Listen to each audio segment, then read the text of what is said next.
Hello everyone. सो आज का lecture हमारा रहने वाला है रेशनल नंबर्स के ऊपर। तो एचपी पुलिस के लिए इस मैथ की सीरीज़ में हमने पहले से 5 टॉपिक कवर कर लिए हमारे, जो कि है मेंसुरेशन, स्टैटिस्टिक्स, प्रोबेबिलिटी, एक था surface area and volumes and triangles. तो इन 5 टॉपिक को आप क्या कर सकते हैं, प्लेलिस्ट से कंप्लीट कर सकते हैं, जो कि हमने डिस्क्रिप्शन में लिंक दे दिया आपको प्लेलिस्ट का।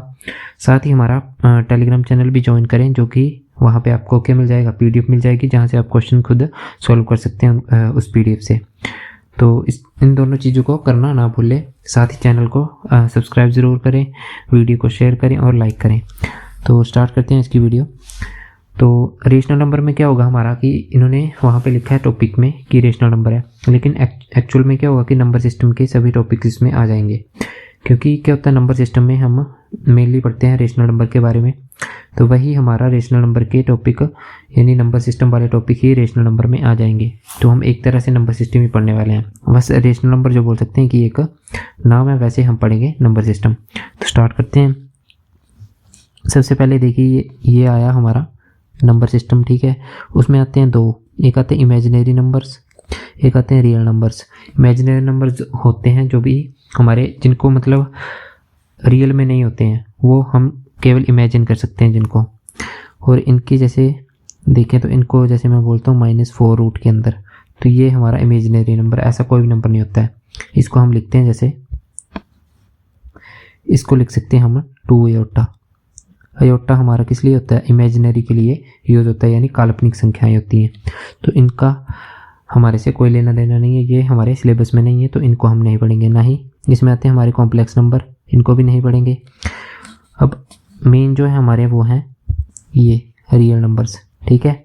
यहाँ से हमारे एग्ज़ाम में क्वेश्चन आएंगे। रियल नंबर में भी कहाँ से आएंगे, रेशनल नंबर से। ये हमारे एग्ज़ाम का टॉपिक है। अब देख लो इसमें कितने सब टॉपिक हैं, fractional number, integers, negative numbers, zero, फिर positive numbers, whole numbers, natural numbers, even numbers, और नंबर्स, साथ में प्राइम नंबर और कंपोजिट नंबर। तो ये सब हमने पढ़ना है, यहाँ से आपके क्वेश्चंस बनेंगे। तो रेशनल नंबर में ये सभी टॉपिक आ जाएंगे। फ्रैक्शन का एक अलग से चैप्टर है हमारा, तो उसको अलग से करेंगे। बाकी सभी हम इस वीडियो में या इस यहाँ पे कवर करने वाले इस चैप्टर में, ठीक है। तो स्टार्ट करते हैं हम। यहाँ पे देख रहे हैं आप कौन कौन से आ रहे हैं पॉजिटिव नंबर्स में, होल नंबर, नेचुरल नंबर, इन सभी से हम आज स्टार्ट करने वाले हैं। तो सबसे पहले आएंगे हमारे नेचुरल नंबर्स यानी प्राकृतिक संख्याएं। तो प्राकृतिक संख्याएं क्या होती है, गिनती संख्याओं के सेट को प्राकृतिक संख्याएं कहा जाता है, यानी काउंटिंग नंबर्स। जैसे काउंटिंग कहाँ से स्टार्ट करते हैं, 1 2 3 4 5 6, ऐसे ही इस सेट को हम बोलते हैं नेचुरल नंबर्स। यानी बोल सकते हैं नेचुरल नंबर कहाँ से शुरू होते हैं, 1 2, यानी 1 से शुरू होते हैं, और ये इन्फिनाइट यानी जहाँ तक हमारा नंबर्स को गिन सकते हैं वहाँ तक जाते हैं। तो प्राकृतिक संख्याएं होती हैं जो 1 से शुरू होती हैं, और इसमें सभी नंबर्स इंक्लूड हो जाते हैं 1 के आगे जितने भी होते हैं। नेक्स्ट आता है हमारा सम संख्याएं यानी इवन नंबर्स। तो set of all natural numbers which are divisible by 2, यानी सभी प्राकृतिक संख्याओं का समूह जो 2 से विभाज्य है। जैसे 2 से विभाज्य जो भी संख्याएं होंगी वो इवन नंबर्स होंगी। जैसे 2 खुद है 2 से विभाज्य, जैसे 2 के टेबल में और कहता है 4, वैसे 6 8, ये सभी क्या है, इवन नंबर्स हमारे। तो ये आ गया हमारा इवन नंबर्स का सेट। ये भी जाएगा हमारा इन्फिनाइट तक। जहाँ तक हमारे 2 से विभाज्य संख्याएं जाएंगी ना, वहाँ तक हमारा इवन नंबर्स का सेट जाएगा। तो इवन नंबर कौन से होते हैं, जो 2 से डिवाइड हो जाते हैं या 2 से विभाज्य होते हैं, ठीक है। तो 2 4 6 8 ये हमारे एग्जाम्पल्स हैं इवन नंबर के। और एक और चीज़ मैं इसमें बताता हूँ आपको, जैसे कोई नंबर है 14, इसके एंड में, जिसके भी एंड में ना 0 2 4 6 और 8 लगा होगा, वो हमारा क्या होगा, सम संख्या होगी, ठीक है। सम संख्या या इवन नंबर, जिसके भी एंड में 0 2 4 6 8 लगा होगा, क्योंकि ये 2 से डिवाइड होंगे तो ये हमारा सम संख्या हो जाएगी। जैसे हमारा 48 है, इसको हम बोल देंगे, जैसे हमने देखा कि 8 लगा एंड में, तो ये हो जाएगा हमारा इवन नंबर यानी सम संख्या। वैसे मैं बोलता हूँ 1 2 4, तो ये भी हमारी सम संख्या हो जाएगी, क्योंकि यहाँ पे क्या लगा है, 4 लगा है। नेक्स्ट हमारा ऑड नंबर्स यानी विषम संख्याएं। तो set of all natural numbers which are not divisible by 2 are odd numbers. सभी प्राकृतिक संख्याओं का समूह जो 2 से विभाज्य नहीं है, विषम संख्याएं हैं। अब जैसे 2 से विभाज्य कौन सी नहीं होते, 1 को 2 से डिवाइड करते हैं तो रिमाइंडर हमें 1 मिलता है। वैसे 3 को करते हैं तो रिमाइंडर 1 मिलता है, पूरी तरह से विभाज्य नहीं है 3 2 से। वैसे 5 ये भी 2 से डिवाइड नहीं होता है, जैसे 7, ऐसे करके जितनी भी संख्याएं हमारी 2 से डिवाइड नहीं होंगी वो हमारी हो जाएंगी ऑड नंबर्स। तो ये हमारी एग्जांपल है ऑड नंबर्स के 1 3 5 7, और यही है इसका 1 3 5 7, यानी जिसके भी एंड में 1 3 5 7 और 9 लगा होगा वो होगी हमारी ऑड नंबर या विषम संख्या। ठीक है, तो ये चीज़ें आपने याद रखनी है। जैसे मैंने बोल दिया आपको 1 2 1, इसके एंड में यहाँ पे 1 लगा तो ये ऑड हो गया। जैसे मैंने बोला 193, इसके एंड में 3 लगा तो ये भी क्या हो गया, ऑड हो गया। तो विषम संख्याएं वो होंगी जिसके एंड में 1 3 5 7 9 लगा होगा, और इवन मैंने आपको बता दी जिसके एंड में 0 2 4 6 8 लगा होगा। नेक्स्ट आ जाते हैं हम पूर्ण संख्याओं पे यानी होल नंबर्स पे। तो when 0 is included in the set of natural numbers then it forms set of whole numbers. जब शून्य को प्राकृतिक संख्याओं के सेट में शामिल किया जाता है, जैसे हमारी प्राकृतिक संख्याएं कौन सी थी 1 2 3, ऐसे काउंटिंग नंबर्स जितने भी थे, ठीक है, इसमें सभी आ रहे थे, इवन भी आ रहे थे और ऑड भी आ रहे थे। ठीक है, और जब इसमें हम 0 को ऐड कर देंगे, 0 को ऐड कर दिए तो ये बन गए हमारे होल नंबर्स। ठीक है, तो जो भी संख्या मतलब बोल सकते हैं कि होल नंबर्स हमारे 0 से स्टार्ट होते हैं। जैसे होल नंबर्स के समूह में हमारा 0 आ जाता है, उसके बाद सभी नेचुरल नंबर जो हैं वो भी होल नंबर में आ जाते हैं।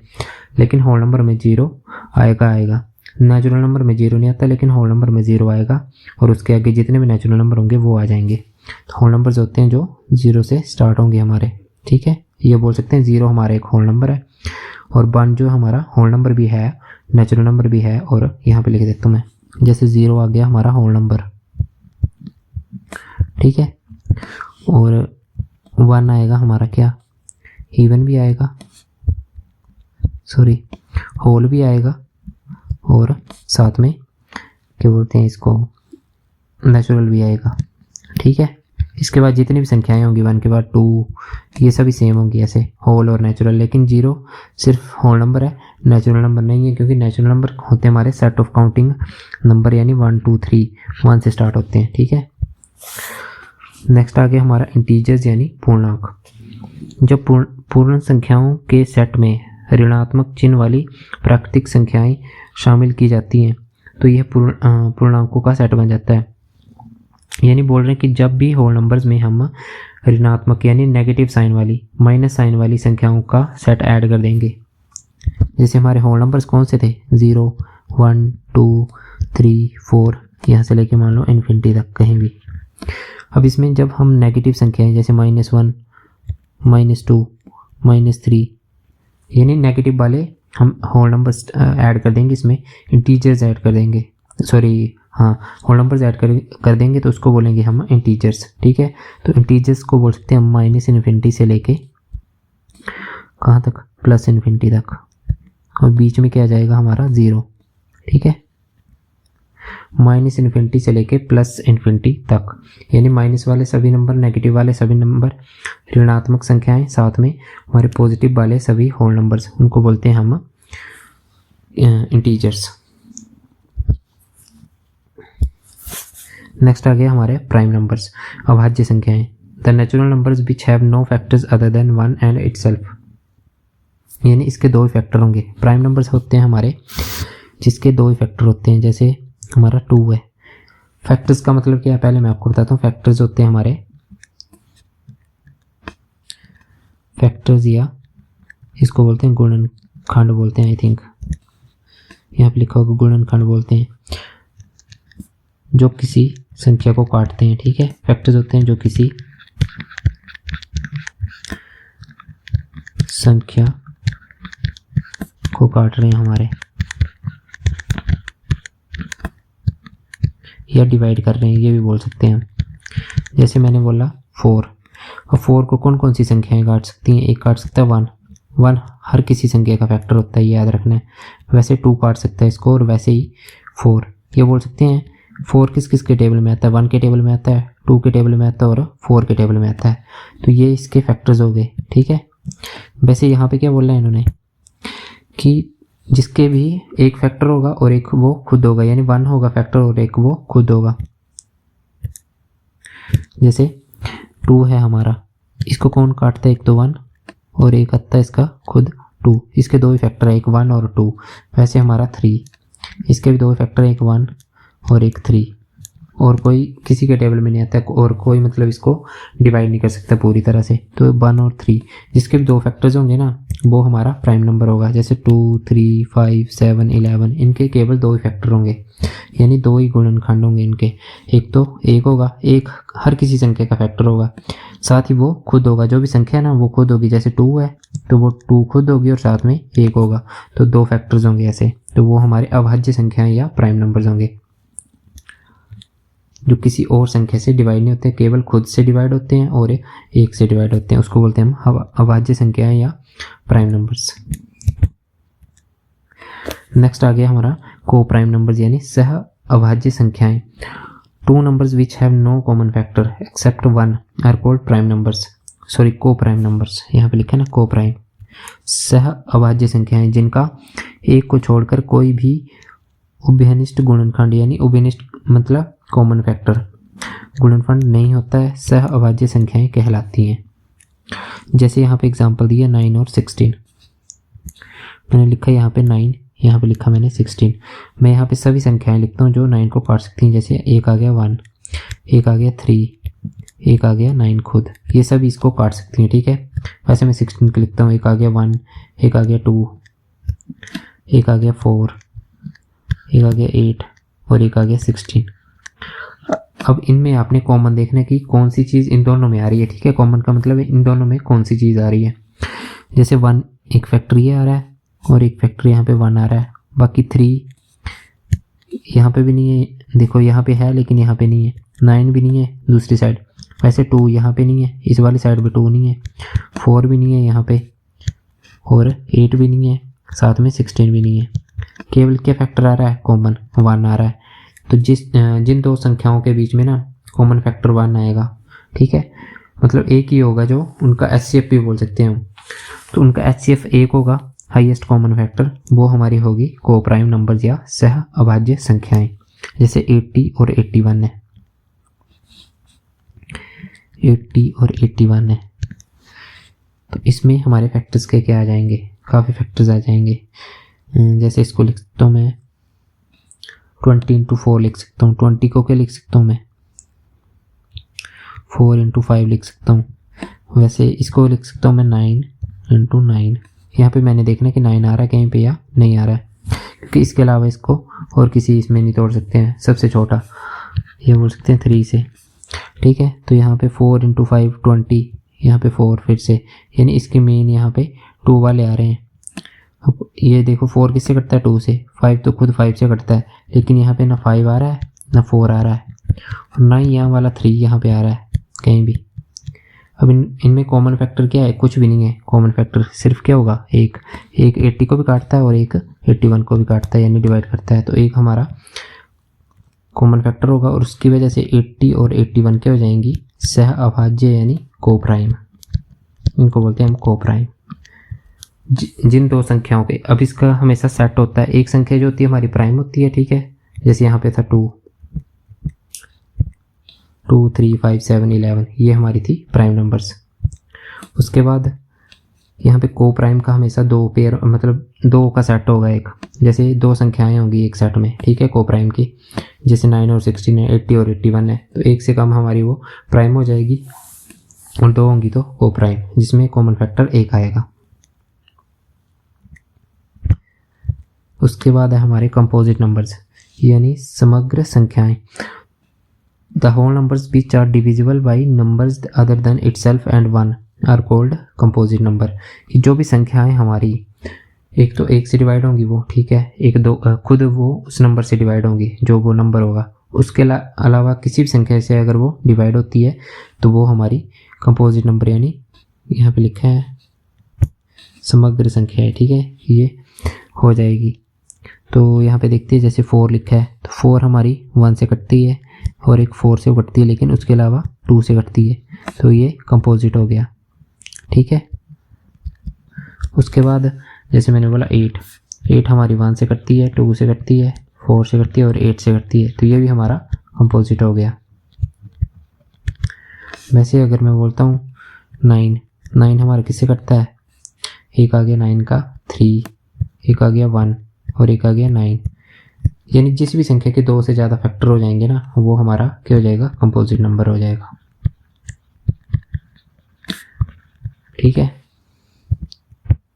वो हो जाएगा हमारा कंपोजिट। जैसे 9 दिए, 6 दिए इन्होंने, 6 किससे, 3 से, 2 से, 1 से, 6 से, 8 मैंने आपको बता दिया, 9 भी बता दिया मैंने आपको।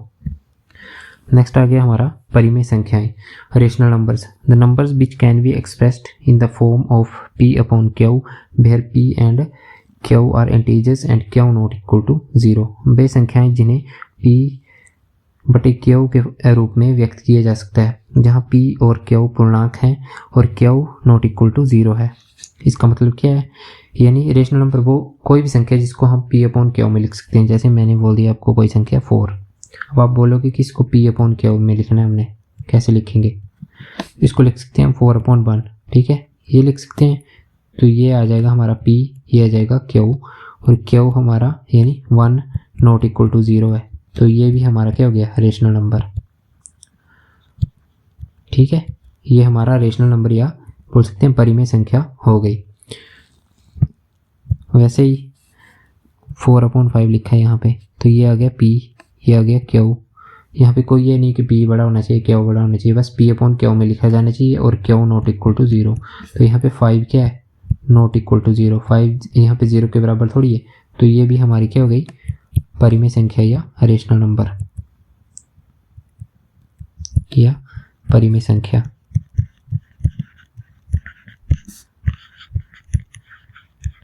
ठीक है, समझ गए, जो भी संख्या p अपॉन क्यू के फॉर्म में हम लिख सकते हैं वो परिमेय संख्या हो जाएगी, और जिसको नहीं लिख सकते हैं वो अपरिमेय संख्या हो जाएगी। जैसे यहाँ पे 4 अपॉन 5 लिखा है, 5 अपॉन 1, 5 अपॉन 1 को हम क्या लिखते हैं, 5 भी लिखते हैं, तो 5 भी हमारी परिमेय संख्या है। वैसे 1 अपॉन 2, अब देखो यहाँ पे ये वाली चीज़ छोटी है, बड़ी है, तो ऐसा कुछ नहीं है कि p बड़ा होना चाहिए, q बड़ा होना चाहिए, बस p अपॉन q की फॉर्म में होना चाहिए और q नॉट इक्वल टू 0, यानी नीचे वाली संख्या हमारी 0 के बराबर नहीं होनी चाहिए। जैसे मैंने बोल दिया 1 अपॉन 0 या 2 अपॉन 0, तो ये हमारा रेशनल नंबर नहीं होगा।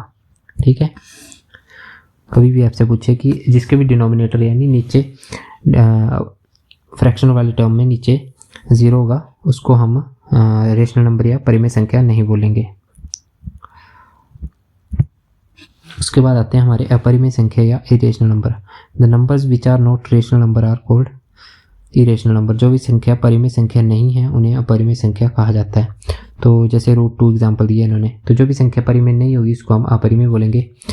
जैसे रूट वाली मैक्सिमम हम देखते हैं जो जिसका रूट सॉल्व नहीं होता, जैसे मैंने बोला √3, तो ये सॉल्व नहीं होता, तो इसको हम बोलते हैं अपरिमेय संख्या। ठीक है, जैसे मैंने बोला √5, ये भी क्या होगी हमारी अपरिमेय संख्या है। जैसे मैंने बोला √7, ये भी √11, ये भी √13, तो ये रूट वाली मैक्सिमम जो भी हमारी है, जैसे मैं बोलता हूँ √16, तो ये परिमेय होगी क्योंकि √16, अब 16 किसका रूट होता है 4 का, तो ये तो रूट से बाहर आ गया, तो ये परिमेय हो गया।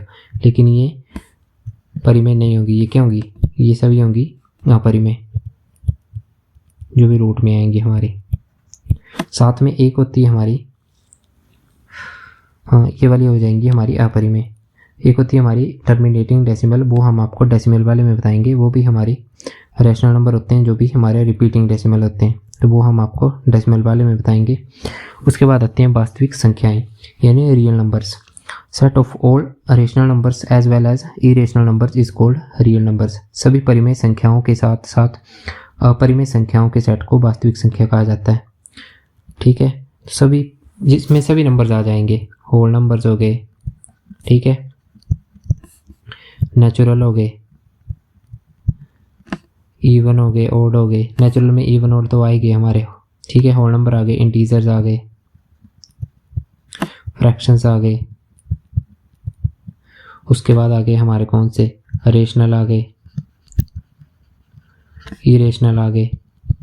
ठीक है, ये सभी हमारे क्या हो जाते हैं रियल नंबर। जितनी भी संख्याएं आती है हमारी वो सभी क्या हो जाएंगे वास्तविक संख्याएं या रियल नंबर्स। ठीक है, इसको अवॉइड कर देना आपने, जैसे मैंने स्टार्टिंग में बताया था ना, रूट के अंदर नेगेटिव, ये चीज़ें हमारी नहीं आती, ये काल्पनिक होती है, इमेजिनरी। इसके अलावा ये सभी जो संख्याएं लिखी है हमारी, इसमें होगी होल नंबर को बोलते हैं हम पूर्ण संख्याएं, पूर्ण संख्याएं। उसका नेचुरल को बोलते हैं प्राकृतिक, ये तो आपको पता ही होगा। ठीक है, इंटीजर्स को बोलते हैं हम पूर्णांक, फ्रैक्शंस को बोलते हैं हम भिन्न, इरेशनल को बोलते हैं हम क्या अपरिमेय, और रेशनल को बोलते हैं परिमेय संख्या। ठीक है, ये तो आपको हमने पीछे बता दिया है। तो ये सभी संख्याएं हमारी वास्तविक संख्याएं या रियल नंबर्स हो जाएंगी। तो एक बार फिर से मैं आपको वो टेबल बता देता हूँ जहाँ पे हमने स्टार्टिंग की थी।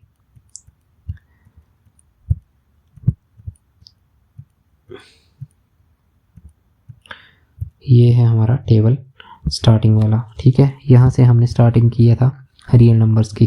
देखो अब यहाँ पे सभी आ जाएंगे इसमें, जो हमने पढ़े।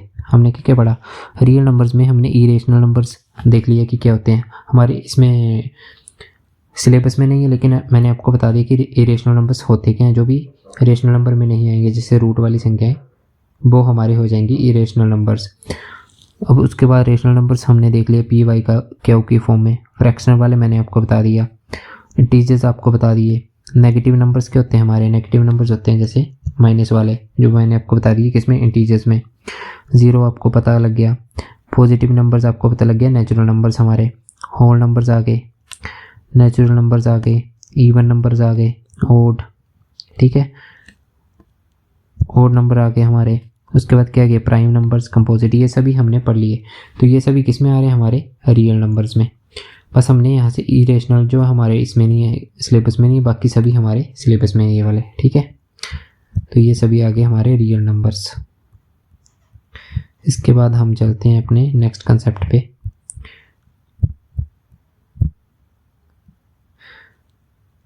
तो नेक्स्ट कंसेप्ट है हमारा place value and face value, स्थानीय और अंकित मान। ठीक है, वैल्यू यहाँ पे, वैल्यू का मतलब मान। तो जैसे यहाँ पे मैंने लिखा है 625। अब इसमें जैसे हम बचपन में करते थे, जैसे मैंने लिखा है यहाँ पे 625, तो इसको बोलते थे इकाई। ठीक है, इसको बोलते थे दहाई, और इसको बोलते थे सैकड़ा। बस वही चीज़ करनी है यहाँ पे भी।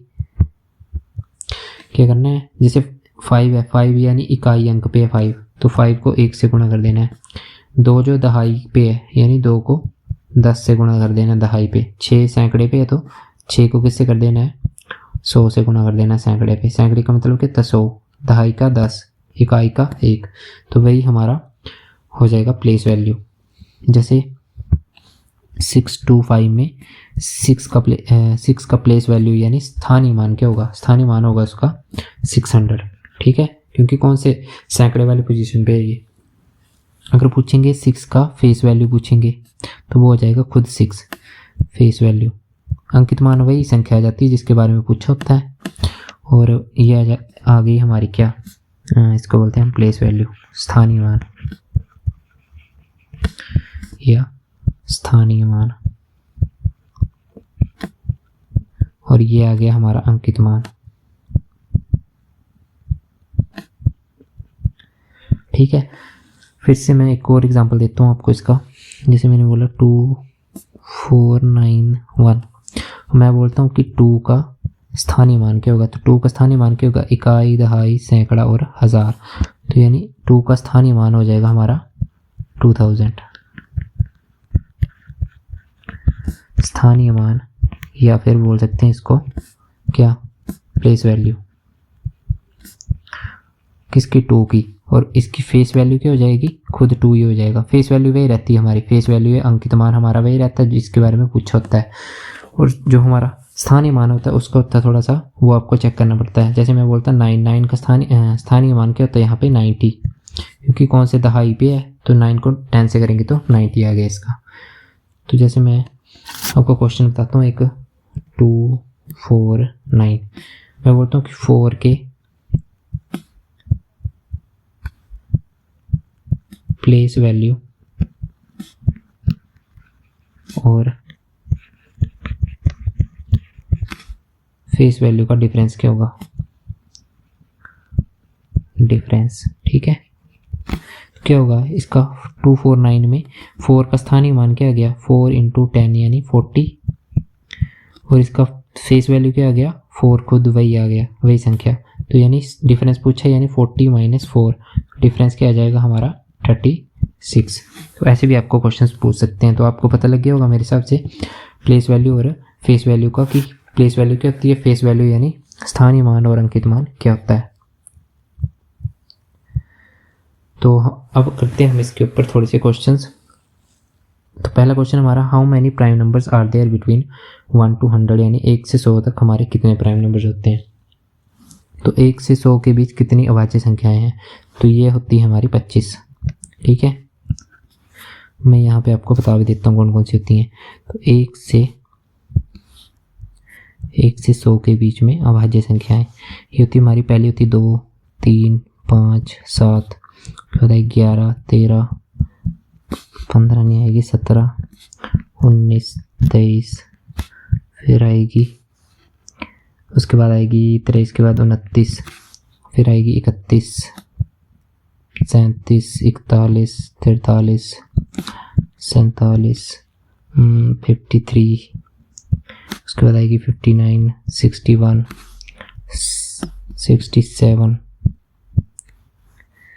67, उसके बाद आएगी हमारी 71, 73, 79, 83, 89, 91 नहीं आएगी, उसके बाद आएगी 97।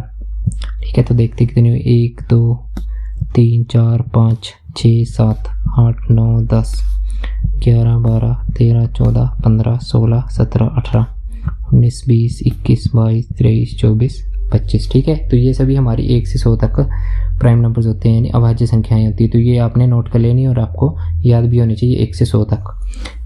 तो उसके बाद क्या होगा कि वो पूछ लेंगे कि 1 से 50 तक कितनी होंगी, तो वो हम यहाँ से गिन लेंगे, 1, 2, 3, 4, 5, 6, 7, 8, 9, 10, 11, 12, 13, 14 और 15। कितनी होगी 1 से 50 तक, 15 अभाज्य संख्याएं होगी। अब उसके बाद पूछेंगे 50 से 100 तक। तो आपको पता है 1 से 100 तक कितनी होती है हमारी, 25 होती हैं। ठीक है, और 1 से 50 तक 15 होगी, तो बाकी कितनी बची, 10। तो टोटल कितनी होगी, 25। तो 1 से 50 तक 15, 50 से 100 10। और ये सभी आपने नोट कर लेनी और आपको याद भी होनी चाहिए ये कौन कौन सी अभाज्य संख्याएं होती हैं हमारी। ठीक है, तो इसका यूज़ हम आगे क्वेश्चंस में करेंगे, जैसे वो पूछेंगे कि एवरेज क्या होगा 2 से लेके 50 तक या फिर 50 से 100 तक की संख्याओं का, तो उसमें ये यूज़ होगा। नेक्स्ट आ गया, क्या 82 और 91 सह अभाज्य संख्याएं हैं, और 82 एंड 91 को प्राइम नंबर्स। तो 82 और 91 के फैक्टर्स हमें लिखने पड़ेंगे, देखना पड़ेगा। तो 82 और यहाँ पे लिखते हैं 91। तो 82 को कैसे लिख सकते हैं हम, 82 को लिख सकते हैं 41 × 2। ठीक है, 91 को कैसे लिख सकते हैं, इसको लिख सकते हैं 13 × 7, और यहाँ पे इसको लिखते हैं 1 और यहाँ पे 1। ठीक है, कोई फ़र्क नहीं पड़ रहा है। तो यहाँ पे मैंने आपको बताया सह अभाज्य संख्याएं कौन सी होती है, जिसमें कॉमन फैक्टर 1 आता है। यहाँ पे कॉमन फैक्टर दिख रहा है आपको, कुछ और नहीं दिख रहा है। तो यहाँ पे कॉमन फैक्टर क्या आ रहा है हमारा, 1 नहीं आ रहा है। तो यहाँ पे बोल सकते हैं कि यस, हाँ, ये दोनों क्या हैं, सह अभाज्य संख्याएं हैं, यानी को प्राइम नंबर्स हैं 82 एंड 91। उसके बाद आ गया ये बताना है इसकी वैल्यू क्या होगी। जैसे मैंने बोला था ना आपको कि लोकल वैल्यू और फेस वैल्यू वाला, वैसे ही आ गया। तो देखिए इकाई अंक पे क्या आ रहा है हमारा, 7 आएगा। उसके बाद आएगा 0, दहाई, इसका मतलब दहाई अंक पे। उसके बाद सैकड़े पे आ रहा है हमारा 8। उसके बाद हमारा 1000 पे कितना आ रहा है, 0, और 10,000 पे कितना आ रहा है, 3। तो ये हमारी संख्या बन गई। ठीक है, ऐसे बनाना आपने, ये नहीं करना कि इसको मल्टीप्लाई करने लग पड़े। तो यहाँ पे हमारा आंसर हमें बी दिख रहा है सामने। तो ये वही कंसेप्ट है, वही उसी का यूज़ किया हमने प्लेस वैल्यू और फेस वैल्यू वाला। तो उसी से हमारा आंसर आ गया 30807। तो आपने भी यही कंसेप्ट यूज़ करना अगर आकर क्वेश्चन आएगा तो। ठीक है, मल्टीप्लाई नहीं करने लगना इसको। नेक्स्ट आ गया, विभिन्न अंकों के साथ 4 अंकों की सबसे छोटी संख्या क्या है, the smallest 4 digit number with different digit. पहली बात बोली इन्होंने कि डिफरेंट डिजिट होने चाहिए, तो यहाँ पे तो सेम आ गया, तो ये ऑप्शन तो कट हो गया। दूसरी बात बोली कि 4 अंकों की होनी चाहिए। ठीक है, तो यहाँ पे 4 अंक बन रहे हैं, 0 तो गायब हो गया हमारा, पीछे लगा हुआ यहाँ पे। तो ये 3 की रह गई, तो ये भी कट होगी। ऑप्शन बचे 1 2 3 4 और 1 0 2 3। ठीक है। तो सबसे छोटी कौन सी संख्या दिख रही है हमें, यही 1023। 1234 तो हमारी बड़ी होती है, तो ये नहीं होगी। राइट आंसर आ गया 1023। ठीक है। इसको हमने इसलिए काटा क्योंकि यहाँ पे इन्होंने बोला कि विभिन्न संख्याएं होनी चाहिए, विभिन्न अंक होने चाहिए, तो यहाँ पे 1 1 और 2 2 सेम अंक आ गए। इसको इसलिए काटा क्योंकि यहाँ पे 0 आ रहा था स्टार्टिंग में, और अगर स्टार्टिंग में 0 आए तो उसको हम नेगलेक्ट कर देते हैं, वह संख्या 3 अंकों की रह गई यहाँ से। ठीक है, हमें चाहिए 4 अंकों की संख्या। नेक्स्ट आ गया सभी प्राकृतिक संख्याएं पूर्ण संख्याएं हैं। All natural numbers are whole numbers. तो यहाँ पे लिखता हूँ मैं होल नंबर्स पहले 0 1 2 3 और यहाँ से इन्फिनिटी तक। यहाँ पे लिखता हूँ मैं नेचुरल नंबर्स यानी प्राकृतिक संख्याएं लिखता हूँ, तो ये आती है 1 2 3 और इन्फिनिटी तक। ठीक है, तो यहाँ पे इन्होंने बोला सभी प्राकृतिक संख्याएं पूर्ण संख्याएं। अब देखो यही संख्याएं कहाँ पे आ रही हैं, इस जगह आ रही हैं, यानी इसमें आ रही है, होल नंबर्स में आ रही हैं, तो ये ट्रू हो जाएगा क्योंकि सभी प्राकृतिक संख्याएं हमारी होल नंबर्स होती हैं, लेकिन सभी होल नंबर हमारे प्राकृतिक नंबर नहीं होते हैं। ठीक है,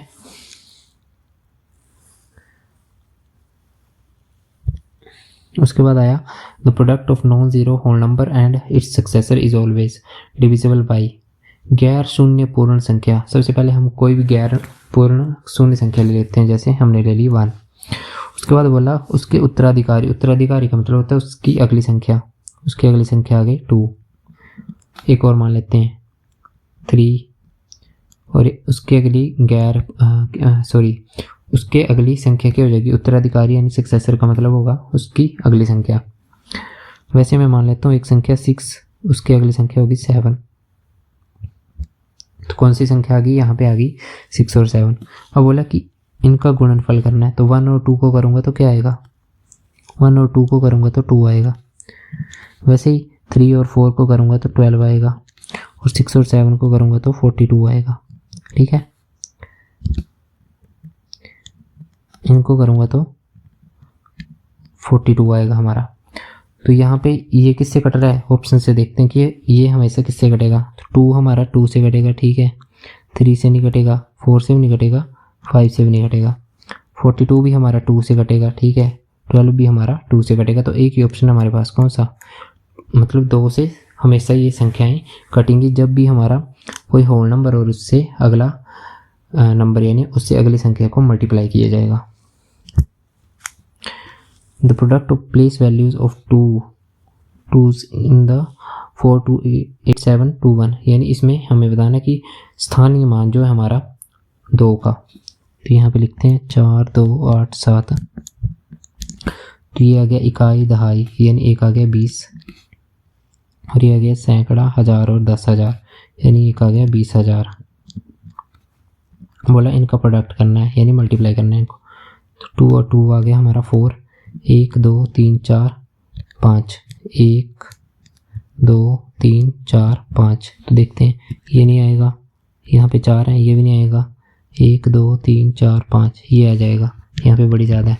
तो ऑप्शन सी, जैसे इन्होंने बोला था मैंने देखा कि स्थानीय मान कौन सा होगा, यहाँ पे 2 का क्या आ रहा है 20 आ रहा है, दूसरे प्लेस पे है 3 4 और 5, यहाँ पे कौन से 10,000 वाले प्लेस पे तो 20,000 आ गया। ठीक है, और उसके बाद इसका प्रोडक्ट यानी गुणनफल पूछा था तो गुणा कर दिया हमने, तो ये आ गया हमारा इतना 1 2 3 4 4 लाख आ गया हमारा। ठीक है, नेक्स्ट है 38 और 68 के बीच पूर्ण संख्याओं की संख्या क्या है। अच्छा, यानी 38 और 68 के बीच में टोटल कितनी संख्याएं आएंगी, तो इसमें आपने हमेशा क्या करना है, इनका गैप देखना है। 38 और 68 का गैप कितना है हमारा, 30 का गैप है, और इसमें से आपने 1 माइनस कर देना है, तो वही हमारा आंसर होगा। कभी भी ऐसे किसी के बीच में संख्याएं पूछे ना तो ऐसे करना है, आपने उन दोनों का गैप देखना है और उसमें से 1 माइनस कर देना है। जैसे मैंने आपको बोला कि 20 और 70 के बीच में कितनी संख्याएं होंगी। ठीक है, तो आपने क्या करना, इसका गैप देखना है, जैसे 50 और उसमें से 1 माइनस कर देना और 49। अगर बीच की संख्याएं पूछेगी, अगर इनको इंक्लूड करेंगे तब तो कुछ नहीं करना आपने, ऐसे रहने देना है, लेकिन अगर बीच की संख्याएं पूछेंगे तो 1 माइनस कर देना है। नेक्स्ट आ गया धनात्मक चिन्ह वाला पूर्णांक हमेशा इससे बड़ा होता है। An integer with positive sign is always greater than. देखो जो हमारा पॉजिटिव जैसे नंबर लाइन होती है ना हमारी, यहाँ पे होगा 0, यहाँ पे होगा 1 -1 और यहाँ पे होगा 1। ये हमारे पॉजिटिव वाले होते हैं साइड जो भी होते हैं, 1 2 ऐसे करके 3। तो पॉजिटिव वाले जो होते हैं वो किससे बड़े होते हैं हमारे, हमेशा 1 से बड़े होते हैं, नहीं 2 से भी नहीं, 3 से भी नहीं, हमेशा किससे बड़े होते हैं, 0 से बड़े होते हैं। ठीक है, 0 से बड़े रहेंगे, जैसे 1 0 से बड़ा रहेगा, 2, बाकी सभी हमेशा 0 से बड़े रहेंगे हमारी संख्याएं। ठीक है, तो an integer with positive sign is always greater than 0। The additive inverse of a negative integer. अब आपको बता देता हूँ एडिटिव इनवर्स। जैसे मान लो मेरी कोई संख्या है 14, तो इसमें मैं क्या चीज़ ऐड करूँ कि मेरा आंसर आ जाए 0, इसी को बोलते हैं हम एडिटिव इनवर्स, या फिर हिंदी में बोलते हैं ऋणात्मक पूर्णांक। ठीक है, नहीं ऋणात्मक पूर्णांक नहीं, योगात्मक व्युत्क्रम ये बोलते हैं। ठीक है, इसको देख लेना आपने, और इंग्लिश में बोलते हैं एडिटिव इनवर्स। तो 14 में क्या ऐड करूँ मैं कि 0 आ जाए, तो 14 में मैं ऐड करूँगा -14। 14 - 14 कितना हो जाएगा हमारा, 0। तो ये होता है हमारा एडिटिव इनवर्स। तो मैंने क्या ऐड किया, -14 ऐड किया, तो ये आ गया मेरा एडिटिव इनवर्स। ठीक है,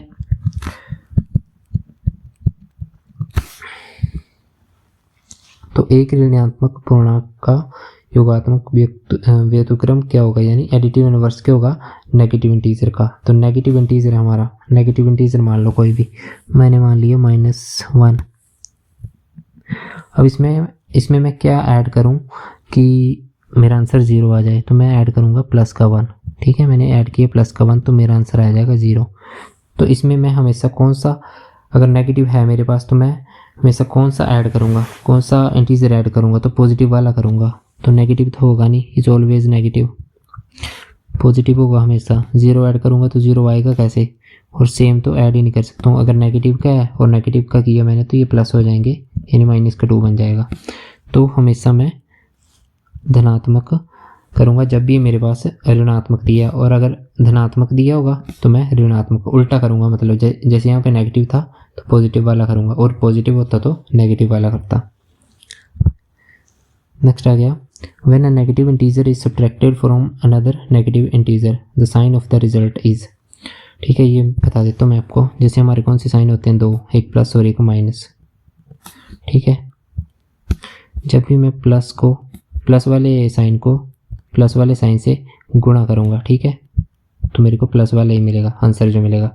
माइनस वाले को गुणा करूँगा प्लस वाले के साथ, तो मेरे को हमेशा माइनस वाला मिलेगा। अगर मैं माइनस वाले को करूँगा माइनस वाले के साथ गुणा, तो ये आ जाएगा मेरा फिर से प्लस। यहाँ पे प्लस ले लेता हूँ, यहाँ पे माइनस ले लेता हूँ, तो भी क्या आएगा मेरा माइनस। ठीक है, तो यानी प्लस वाले को माइनस के साथ गुणा करूँगा तो माइनस आएगा, माइनस वाले को माइनस वाले के साथ गुणा करूँगा तो प्लस आएगा, माइनस वाले को प्लस वाले के साथ करूँगा तो भी माइनस, प्लस वाले को प्लस वाले के साथ तो माइनस। ये आ गया हमारा गुणा का केस, यानी मल्टीप्लिकेशन साइंस का। ठीक है, हम बताता हूँ मैं आपको एडिशन तो आपको पता ही होगा। वैसे यहाँ पे क्या पूछा है, सब्ट्रैक्शन पूछा है। एडिशन वाले में क्या होता है कि जो बड़ी संख्या होती है हमारी तो उसी का ही आ जाता है। जैसे सब्ट्रैक्शन का बताता हूँ मैं आपको, एडिशन का तो आपको पता ही, ये से बता देता हूँ मैं। जैसे मैंने लिखा 2 प्लस का 2 लिखा और माइनस का 3 लिखा, तो पहले तो इनका डिफरेंस देखूंगा, यानी माइनस कर दूंगा मैं नॉर्मली जैसे करता हूँ, यानी 3 से 2 जाएगा, क्या आएगा 1। उसके बाद मैं देखूंगा कि सबसे बड़ी संख्या कौन सी है इन दोनों में से, 2 और 3 में से, यानी 3 है। तो इसके साथ जो साइन आएगा वही हमारा यहाँ पे साइन आएगा। ठीक है, ये बता रहा था मैं आपको कि जब भी एडिशन होगा ये बड़ी संख्या से छोटी संख्या को हटाएंगे तो हमारा नेगेटिव आंसर आएगा। उसके बाद आता है हमारा सब्ट्रैक्शन का केस, यानी माइनस करने का। तो माइनस से मैं जब भी माइनस को सब्ट्रैक्ट करूँगा, ये बोला ना इन्होंने, मतलब when a negative integer is subtracted from another negative integer। तो नेगेटिव इंटीजर यानी -4 को मैं सब्ट्रैक्ट करूँगा किसी दूसरे नेगेटिव इंटीजर से। मान लो मैंने -6 से इसको सब्ट्रैक्ट किया तो एक और माइनस आ जाएगा यहाँ पे। ठीक है, ये तो इंटीजर है मेरा, ये भी इंटीजर है, लेकिन सब्ट्रैक्ट किए तो माइनस किया, तो यहाँ पे -6 + 4 आएगा, तो ये हमारा क्या आ जाएगा -2। तो यहाँ पे इन्होंने बोला इज़ ऑलवेज नेगेटिव, नहीं हमेशा नहीं हो सकता नेगेटिव। जैसे मान लो यहाँ पे मेरा क्या है -2 नेगेटिव का आ गया। अब मैं एक और केस बताता हूँ। मैंने लिया -4 एक इंटीजर और मैंने बोला इसको सब्ट्रैक्ट करूँगा मैं -2 से, यानी सबसे पहले -2 आएगा, इससे सब्ट्रैक्ट करूँगा तो यहाँ पे आएगा -4। और -2 आपको पता माइनस माइनस क्या हो जाता है, प्लस हो जाता है, तो यहाँ पे आएगा प्लस का 4। तो ये आ जाएगा 4 में से 2 गए, 2 आ गए। तो यहाँ पे कौन सा आया, पॉजिटिव का 2 आया। यहाँ पे कौन सा आया, नेगेटिव का 2 आया।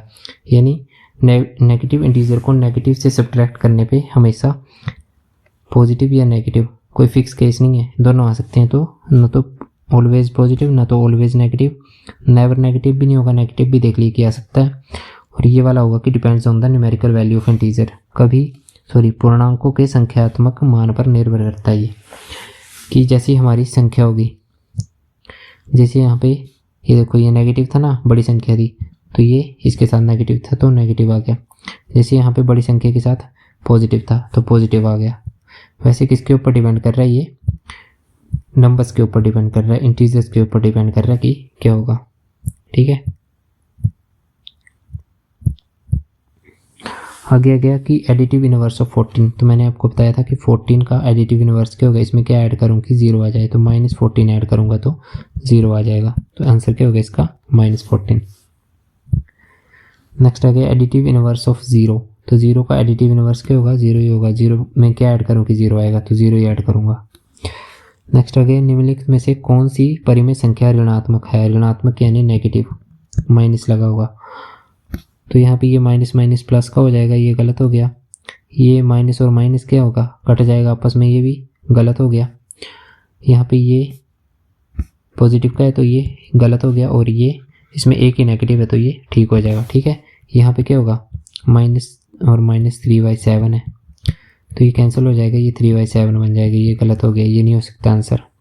वैसे यहाँ पे -5/7 तो ये भी कट गया, ये 5/7 ये भी नहीं हो सकता है, इसमें था ही नहीं हमारा, ये पॉजिटिव था, ये भी नहीं हो सकता है। इसमें था 3/7 तो इसको लिख सकते हैं -3/7। तो ये आ गया हमारा ऋणात्मक संख्या या नेगेटिव रेशनल नंबर। ठीक है, डी ऑप्शन। नेक्स्ट है, दो परिमेय संख्याओं के बीच कितनी परिमेय संख्याएं हो सकती हैं। तो दो परिमेय संख्याओं के बीच हमारी अनलिमिटेड कितनी भी परिमेय संख्याएं हो सकती हैं, या बोल सकते हैं हम इनफाइनाइट। ठीक है, इसको गिन नहीं सकते हैं। तो हमेशा दो रेशनल नंबर्स के बीच में हमारे कितने भी परिमेय संख्याएं हो सकती हैं, एक नहीं होगी, जरूरी नहीं, डेफिनेट नहीं होगी कि इतनी होगी, कितनी भी हो सकती हैं। ठीक है, निम्नलिखित में से कौन सी परिमेय संख्या 2/3 के समतुल्य है, यानी equivalent to 2/3। Which rational number is equivalent to 2/3। तो 3/2 इसको हम सिंप्लीफाई नहीं कर सकते तो ये गलत हो गया।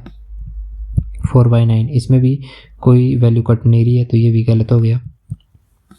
यहाँ पे 4/6 तो ये 2 से कट रहे हैं दोनों, मेरे को दिख रहे हैं इवन संख्या है तो 2 से कटेंगे। ये गया 2 2 4, ये आ गया 2 3 6 तो ये आ गया 2/3। और यहाँ पे क्या है 2/3, तो यहाँ पे किससे मिल रहा है, सी ऑप्शन से। 9/4 भी नहीं कटेगा तो हमारा आंसर क्या आ गया, सी ऑप्शन यानी 4/6। ठीक है, तो यहाँ पे हमारी ये क्लास होती है एंड।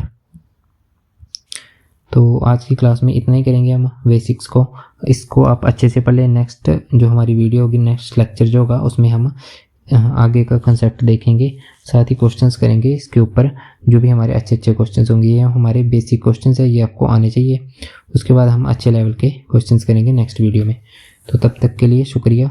वीडियो को शेयर करें, लाइक करें और चैनल को सब्सक्राइब करें। धन्यवाद।